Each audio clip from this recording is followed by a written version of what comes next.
aka yi ne? Wallahi baba wacce yarinya ce a chatin din nan muke da bala'i. Anya baba tunda baba ya sauka kaka ya dawo ba hada kuɗi zamu mu aure yarinya ta ba. Akwai hada kuɗi mu aure mace daya. Akwai 200,000?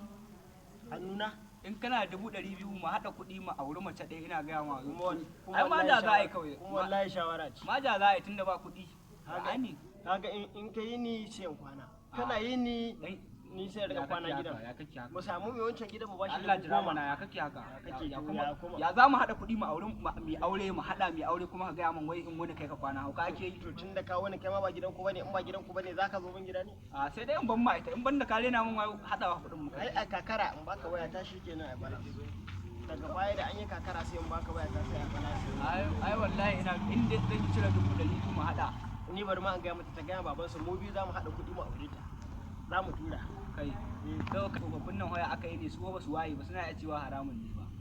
Bai kuma ba Allah ya tsaf tsohon su zai kawai mu ce mata ta zo mu gudu mu je can waje. Ba sace take nan mu gudu da ita. To ne wani mu kan ma aka fara ba kan kana kawo ta. A sace ta kan kana kawo ta. Aure da ita mu. Allah haka za yi. Ka san ina ma za a daura auren? Ina za a daura. Coci za mu.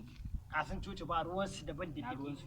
Ba ruwan inda pastor ke burge ni kenan da ka zo ta a cikin na san shi ina san shi kai kana san ta gace kana san ta shikenan da safi ya kare haka za a yi ya gwani tashin waje amma sai an jima ko ka je dai ni ina nan je ka dawo ba je ka je wurin wannan yarinya ka ce ba komi sai ka dawo